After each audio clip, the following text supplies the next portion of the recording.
வணக்கம் நேயர்களே, ஃபீபாவின் இன்றைய காலை தியானத்திற்காக உங்களை அன்புடன் வரவேற்கிறேன். ஃபீபா நேயர்களுக்கு அன்பின் வாழ்த்துக்களை தெரிவித்துக் கொள்கிறேன். இந்த நாளிலும் யோவான் எழுதின சுவிசேஷம் 3வது அதிகாரம் 16வது வசனத்திலிருந்து 21வது வசனம் வரைக்கும் நாம் கர்த்தருடைய வார்த்தையை தியானிக்க இருக்கிறோம்.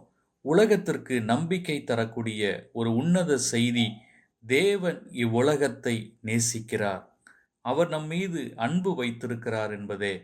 இந்த செய்தியை இயேசு இந்த பகுதியிலே விளக்குகிறார். 16, 17 வசனங்களை நாம் வாசிக்கும்போது, தேவன் தம்முடைய ஒரே பேரான குமாரனை விசுவாசிக்கிறவன் எவனோ அவன் கெட்டு போகாமல் நித்திய ஜீவனை அடையும்படிக்கு அவரை தந்தருளி இவ்வளவாய் உலகத்தில் அன்பு கூர்ந்தார்.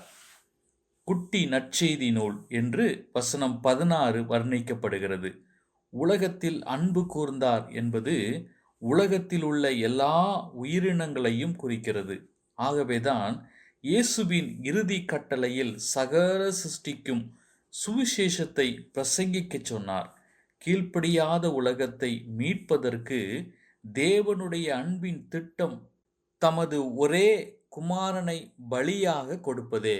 1 யோவான் 4வது அதிகாரம் 8வது வசனத்திலிருந்து நாம் வாசிக்கும்போது, அன்பில்லாதவன் தேவனை அறியான், தேவன் அன்பாகவே இருக்கிறார், தம்முடைய ஒரே பேரான குமாரனாலே நாம் பிழைக்கும்படிக்கு தேவன் அவரை இவ்வுலகத்திலே அனுப்பினதினால் தேவன் நம்மேல் வைத்த அன்பு வெளிப்பட்டது என்று நாம் வாசிக்கிறோம்.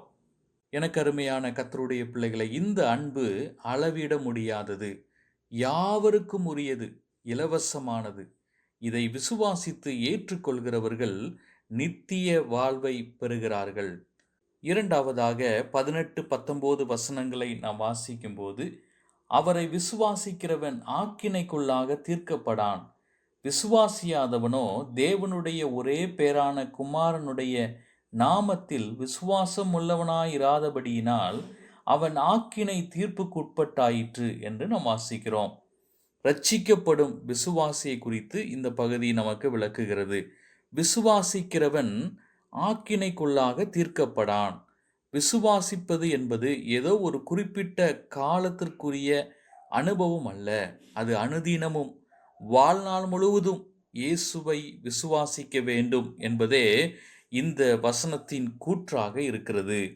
இரண்டாவதாக, சத்தியத்தின்படி செய்கிறவன். நம்முடைய செய்கைகளை மறைக்க முடியாது.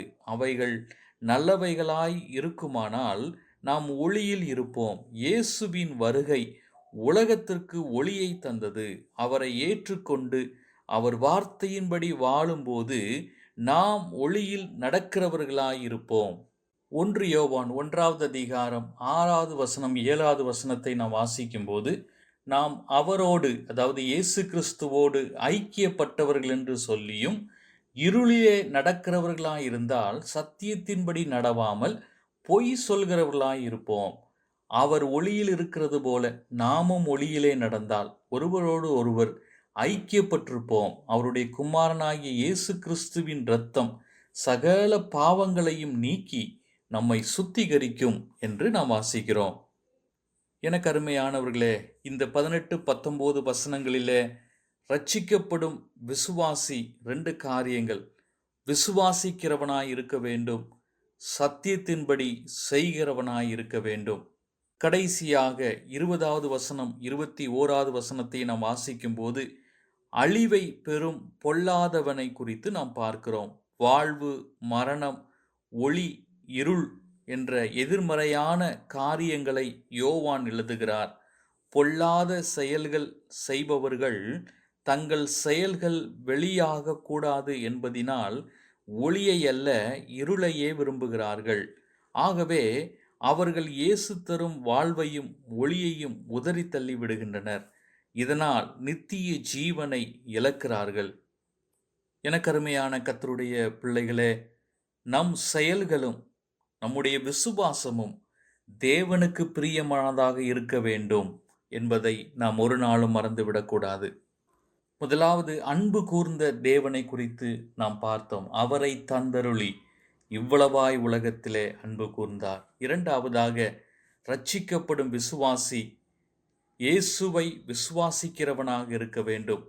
சத்தியத்தின்படி செய்கிறவனாய் இருக்க வேண்டும். கடைசியாக, பொல்லாங்கு செய்கிற எவனும் ஒளியை பகைக்கிறான். தன் கிரியைகள் கண்டிக்கப்படாதபடிக்கு ஒளியினிடத்தில் வராதிருக்கிறான். கர்த்தாவே, உம்மை விசுவாசித்து உமக்கு பிரியமாய் வாழ எங்களுக்கு உதவி செய்தருளும் என்று கர்த்தருடைய பாதத்தில் நம்மை நாமே அர்ப்பணிப்போம். இயேசு கிறிஸ்துவால் மாத்திரமே நமக்கு மீட்பு. கர்த்தர் தாமே இந்த வார்த்தைகளை உங்களுக்கு ஆசீர்வதிப்பாராக. ஆமேன். இன்றைய காலை தியானத்தில் பங்கேற்றமைக்காக நன்றி. உங்களது கருத்துக்களை பகிர்ந்து கொள்ளவோ மேலும் விவரங்கள் அறிந்து கொள்ளவோ 94585042 என்ற எண்ணிற்கோ அல்லது info@fibaonline.org தொடர்பு கொள்ளவும். தேவன் தாமே உங்களை ஆசீர்வதிப்பாராக. ஆமேன்.